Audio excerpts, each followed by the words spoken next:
প্রতিদিনের মতোই সোমবার সকালে প্রাতঃভ্রমণে বের হন চিতপুরের উমাকান্ত লেনের বাসিন্দা উর্মিলা সিংহ। কিন্তু এদিন সকালেই তাঁর সঙ্গে ঘটে গেল এক মারাত্মক ঘটনা। ছিনতাইবাজের হাতে বেধড়ক প্রহৃত হলেন উর্মিলা দেবী।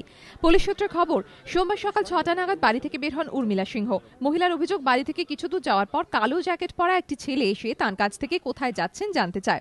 মহিলা এড়িয়ে গেলে তাঁকে ধাক্কা দেয় ওই যুবক। বাধা দিলে মহিলা চুল ধরে বেধড়ক মারধর করে।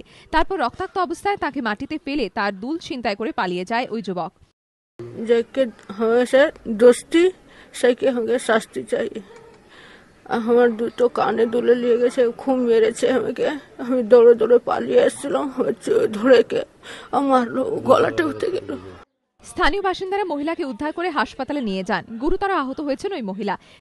কালভার্টের পাশে একটা ছেলে ওকে পিছন দিয়ে বাড়ি করলো, তো দৌড়ে দৌড়ে এদিকে আসছিল, তাহলে ধরে ঘুষি মেরে কানটা দল নিয়ে অপবাদ করেছে, তাহলে মাথার চুল ধরে আবার মুখে দিয়েছে।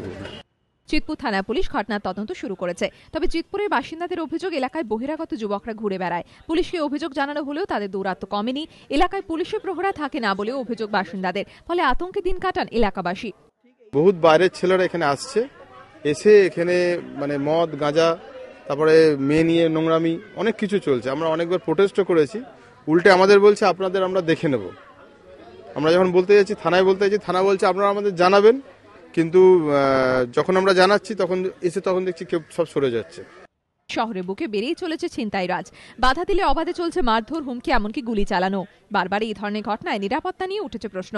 প্রকাশ সিংহ রিপোর্ট, এবিপি আনন্দ, কলকাতা।